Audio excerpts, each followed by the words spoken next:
নমস্কাৰ মই সূৰ্য শইকীয়া এই মুহূৰ্তত এটা বিগ ব্ৰেকিং নিউজ লৈ আহিছো আপোনালোকৰ বাবে ট্ৰেডিংৰ অবৈধ ট্ৰেডিংত জড়িত আছে কংগ্ৰেছৰ কেইবাগৰাকীৰ নেতাৰ নাম এতিয়া হাঙুৰ খাইছে অবৈধ ট্ৰেডিং কেলেংকাৰীত ৰাজ্যত এতিয়া অবৈধ ট্ৰেডিংৰ বিৰুদ্ধে অভিযান চলি আছে অবৈধ ট্ৰেডিংৰ সৈতে জড়িত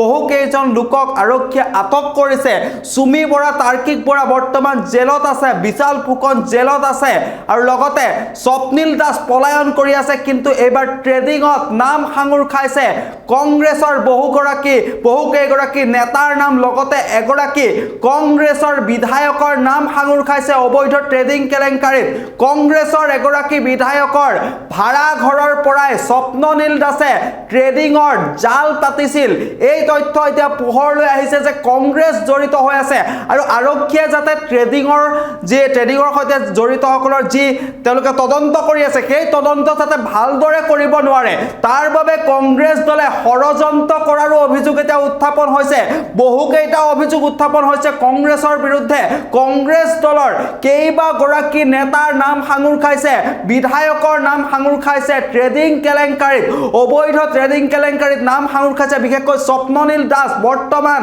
স্বপ্ননীল দাসৰ কথা জানে স্বপ্ননীল দাসে ট্ৰেডিংৰ জৰিয়তে বহু কোটি টকা লুণ্ঠন কৰাৰ অভিযোগত গ্ৰেপ্তাৰ কৰা হৈছে আৰু স্বপ্ননীল দাসৰ যি এই অবৈধ ট্ৰেডিং কেলেংকাৰী সেই কেলেংকাৰীত কংগ্ৰেছৰ হাত আছে বুলি বিভিন্ন তথ্য আহি পৰিছে আৰু অভিযোগ উত্থাপন কৰা হৈছে যে কংগ্ৰেছৰ এগৰাকী বিধায়কৰ ভাড়া ঘৰৰ পৰাই স্বপ্ননীল দাসে ট্ৰেডিংৰ যি প্ৰবঞ্চনাৰ জাল সেই জালখন পাতিছিল লগতে কাছাৰত যি 400 কোটি টকীয়া কেলেংকাৰী হৈছিল সেই কেলেংকাৰীটো কংগ্ৰেছ দলৰ নেতা বিধায়কৰ নাম হাঙুৰ খাইছে আৰু অভিযোগ উঠিছে এতিয়া কংগ্ৰেছ দলৰ বিৰুদ্ধে কংগ্ৰেছ দলে বৰ্তমানৰ চৰকাৰখনক দুবাবৰ বাবে ষড়যন্ত্ৰৰ জাল পাতিছে আৰু এই ষড়যন্ত্ৰ তেওঁলোকে এই ধৰণে কৰিছে যে যাতে আৰক্ষীয়ে ট্ৰেডিংৰ জৰিয়তে যিসকল লোকৰ তদন্ত চলাই আছে সেই তদন্ত যাতে ভালদৰে কৰিব নোৱাৰে তাৰ বাবে কংগ্ৰেছ দলে ষড়যন্ত্ৰ ৰচিছে বুলিও এতিয়া অভিযোগ উত্থাপিত হৈছে এই মুহূৰ্তত সবিস্তাৰে এই মুহূৰ্তত লৈ আহিছো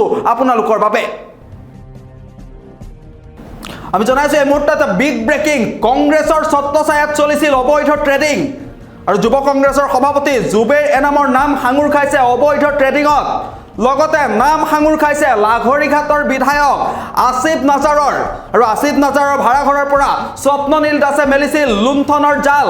লগতে কাছাৰৰ 400 কোটি টকাৰ যি লুণ্ঠন কেলেংকাৰী তাতো নাম হাঙুৰ খাইছে বহুকেইগৰাকী কংগ্ৰেছী নেতাৰ আৰু আৰক্ষীৰ তদন্ত সঠিক নহবলৈ কংগ্ৰেছে ৰচনা কৰিছিল ষড়যন্ত্ৰ আৰু ট্ৰেডিং প্ৰবঞ্চনাৰ সমগ্ৰ বিষয়টোত কংগ্ৰেছ জড়িত আছে বুলি মন্তব্য কৰিছে মন্ত্ৰী পীযুষ হাজৰিকাই আমি পুনৰবাৰ জনাইছো পীযুষ হাজৰিকাই এটা অভিযোগ কৰিছে মন্তব্য কৰিছে যে কংগ্ৰেছৰ ছত্ৰছায়াত চলি আছিল ৰাজ্যত অবৈধ ট্ৰেডিং যুৱ কংগ্ৰেছৰ সভাপতি জুবেৰ এনামৰ নাম হাঙুৰ খাইছে অবৈধ ট্ৰেডিংৰ লগতে নাম হাঙুৰ খাইছে লাহৰিঘাটৰ বিধায়ক আসিফ নাজাৰৰ ভাড়া ঘৰৰ পৰাই স্বপ্ননীল দাসে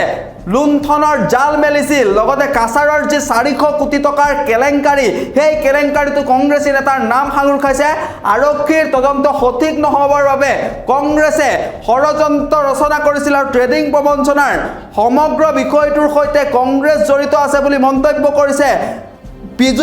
মন্ত্ৰী পীযুষ হাজৰিকাই বিস্ফোৰক মন্তব্য কৰিছে আৰু অনলাইন ট্ৰেডিং কেলেংকাৰীত জড়িত সকলক এজনকৈ ধৰা পৰাৰ সময়তে এই ট্ৰেডিং কেলেংকাৰীত এতিয়া কংগ্ৰেছ দলৰ একাংশ নেতাকৰ্মী জড়িত থকাৰ বিস্ফোৰক তথ্য পোহৰলৈ আহিছে আৰু আনকি কংগ্ৰেছৰ ছত্ৰছায়াতে এই অবৈধ ট্ৰেডিং চলি থকাৰ অভিযোগো উত্থাপন হৈছে শেহতীয়াভাৱে কাছাৰৰ বাখৰখালৰ সাকিৰ এণ্ড কোম্পানীৰ প্ৰায় 400 কোটি টকাৰ লুণ্ঠনৰ তথ্য পোহৰলৈ অহাৰ পাছতেই এই সমগ্ৰ ঘটনা যে কংগ্ৰেছে সাৰ পানী যোগাই আহিছিল সেয়া এতিয়া স্পষ্ট হৈ পৰিছে আৰু আনফালে ট্ৰেডিং প্ৰবঞ্চক স্বপ্নিল দাসে যিটো স্থানৰ পৰা ট্ৰেডিংৰ লুণ্ঠন চলাইছিল সেয়া আছিল লাহৰিঘাটৰ প্ৰাক্তন মন্ত্ৰী জ্যেষ্ঠ কংগ্ৰেছ নেতা তথা বিধায়ক প্ৰয়াত ডাক্তৰ নজৰুল ইছলামৰ পুত্ৰ ডাক্তৰ আসিফ মহম্মদ নাজাৰৰ ভাড়া ঘৰ আৰু এইগৰাকী কংগ্ৰেছ নেতাৰ ভাড়া ঘৰতেই স্বপ্ননীলে অবৈধ ট্ৰেডিংৰ লুণ্ঠনৰ জাল মেলিবলৈ সক্ষম হৈছিল আৰু আনহাতে অনলাইন ট্ৰেডিংৰ নামত প্ৰবঞ্চনা কৰি সাধাৰণ ৰাইজৰ পৰা কোটি কোটি টকা সৰকাই নিয়া কৰিমগঞ্জৰ বাখৰখালৰ এলেকাৰ মহম্মদ সাকিৰ নামৰ যুৱকজন প্ৰদেশ যুৱ কংগ্ৰেছৰ সভাপতি জুবেৰ আনম মজুমদাৰৰ অতিকৈ ঘনিষ্ঠ বুলি জানিব পৰা গৈছে আৰু এই চাকিৰে বাখৰখালত চাকিৰ ট্ৰেডিং ক্লাছেছ নামৰ শিক্ষা প্ৰতিষ্ঠান খুলি ৰাইজক প্ৰশিক্ষণ দি আছিল আৰু এই চাকিৰৰ সৈতে যুৱ কংগ্ৰেছৰ ৰাজ্যিক সভাপতি জুবৰ এনামে বিগত লোকসভা নিৰ্বাচনত দলীয় টিকট লাভ কৰাৰ আশাত বৰাকলৈ আহি গাড়ীত উঠি ঘূৰা ফুৰা কৰিছিল আৰু লগতে চাকিৰ এণ্ড কোম্পানীৰ কেইবাজনো যুৱকক যুৱ কংগ্ৰেছৰ বিভিন্ন পদত অধিষ্ঠিত কৰা হৈছিল আৰু 400 কোটি টকা লুণ্ঠন কৰি সম্প্ৰতি পলাতক চাকিৰ এণ্ড কোম্পানীৰ সকলোবিলাক সদস্য লগতে পলাতক অৱস্থাত আছে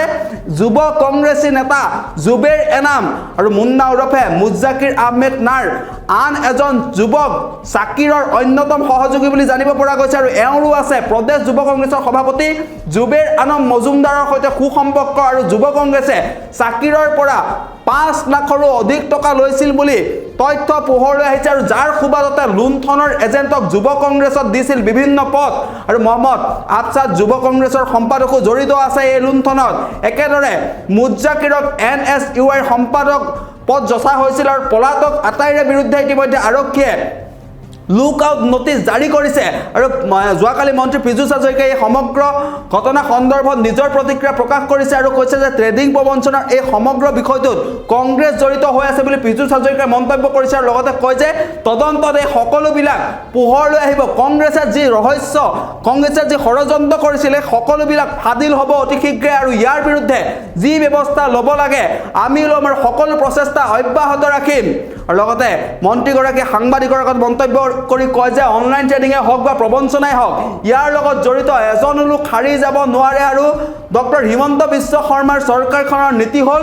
দুৰ্নীতিৰ বিৰুদ্ধে শূন্য সহনশীলতা আৰু এই কেইদিনত যি প্ৰবঞ্চনাৰ কথা সকলোতে চলি আছে বা প্ৰচলিত হৈ আছে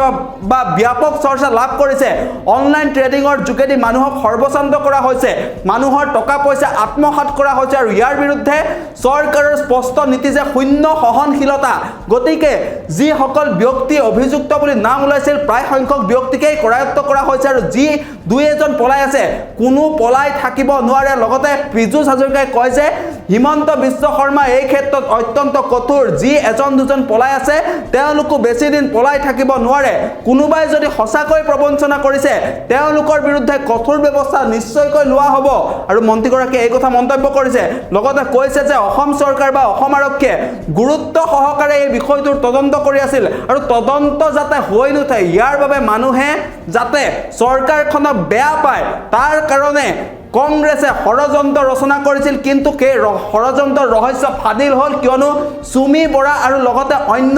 অভিযুক্তসকলক ধৰা হৈছে আৰু কোনেও পলাই সাৰি যাব নোৱাৰে অসম চৰকাৰ এই ক্ষেত্ৰত অধিক কঠোৰ হ'ব বুলি মন্তব্য কৰিছে মন্ত্ৰী পীযুষ হাজৰিকা আৰু এই বিষয়টোক লৈ অসমৰ ৰাইজক বিপথে পৰিচালিত কৰাৰ বাবে কংগ্ৰেছে যি ষড়যন্ত্ৰ কৰিছিল তেওঁলোকৰ ষড়যন্ত্ৰ ব্যৰ্থ হোৱা বুলি মন্তব্য কৰিছে মন্ত্ৰী পীযুষ হাজৰিকাই কৰিমগঞ্জ আৰক্ষীয়ে ইতিমধ্যে ট্ৰেডিং প্ৰশিক্ষক চাকিৰ এণ্ড কোম্পানীৰ বিৰুদ্ধে নিজাববীয়াকৈ গোচৰ ৰুজু কৰিছে আৰু ট্ৰেডিঙৰ যি সমগ্ৰ কেলেংকাৰী অবৈধ ট্ৰেডিঙৰ যি সেই সমগ্ৰ কেলেংকাৰী এই কেলেংকাৰীৰ সৈতে কংগ্ৰেছ জড়িত আছে বুলি মন্তব্য কৰিছে মন্ত্ৰী পীযুষ হাজৰিকাই